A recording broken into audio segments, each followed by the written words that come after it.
पाकिस्तान में ऐसी बाढ़ पिछले 30-40 सालों में नहीं आई थी। देश का 1/3 हिस्सा पानी में डूबा हुआ है। हजारों एकड़ जमीन पर खड़ी फसल बर्बाद हो चुकी है। 1000 से ज्यादा लोग मारे जा चुके हैं और अरबों रुपए का नुकसान हुआ है। इसके साथ ही यह सवाल पूछा जाने लगा है कि इस भयावह बाढ़ की वजह क्या है। सिंध नदी में क्या कहर टूट पड़ा और मानसून क्यों और कैसे इतना बिगड़ गया। पर्यावरणविदों का कहना है कि पाकिस्तान बाढ़ जलवायु परिवर्तन की वजह से आई है। ये सामान्य मानसून का कहर नहीं है। पाकिस्तानी प्रधानमंत्री शहबाज शरीफ ने इसे मान लिया है। उन्होंने कहा कि बाढ़ के पीछे जलवायु में आते बदलावों का हाथ है। पाकिस्तानी जलवायु परिवर्तन मंत्री शहरी रहमान ने बाढ़ को जलवायु के कारण आई तबाही बताया है और कहा कि दक्षिण एशियाई देश पश्चिमी देशों द्वारा उपयोग किए फॉसिल फ्यूल की कीमत चुका रहे हैं।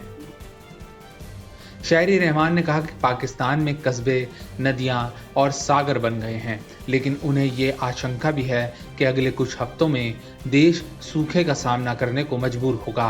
रहमान के मुताबिक पाकिस्तान वैश्विक उत्सर्जन के 1% से भी कम के लिए जिम्मेवार है, लेकिन इसके बावजूद वो जलवायु संकट के मामले में 8वां सबसे कमजोर देश है।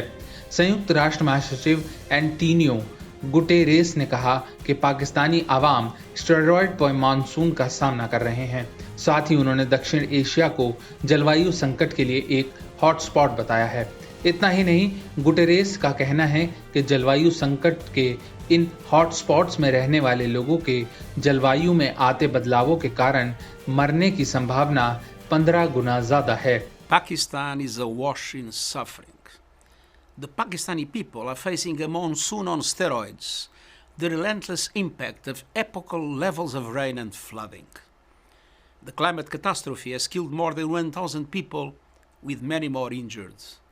Millions are homeless, schools and health facilities have been destroyed, livelihoods are shattered, critical infrastructure wiped out, and people's hopes and dreams have washed away. Asian development bank के पाकिस्तान क्लाइमेट रिस्क प्रोफाइल के मुताबिक बढ़ता तापमान पाकिस्तान के लिए एक बड़ी समस्या है। अनुमान है कि 2090 तक पाकिस्तान के तापमान में 4.9 डिग्री सेल्सियस तक की वृद्धि होने की आशंका है, जो कि वैश्विक औसत से कहीं ज्यादा है। अनुमान है कि इसकी वजह से पाकिस्तान में गेहूं, धान, कपास, गन्ना, मक्का सहित कई प्रमुख फसलों में गिरावट आ सकती है। विश्लेषकों ने आशंका जताई है कि बढ़ते तापमान के कारण पाकिस्तान में बाढ़ का खतरा कहीं ज्यादा बढ़ जाएगा। वहीं सदी के अंत तक तटीय बांध के संपर्क में आने वाले लोगों की संख्या में हर साल लगभग 10 लाख की वृद्धि होने की आशंका है।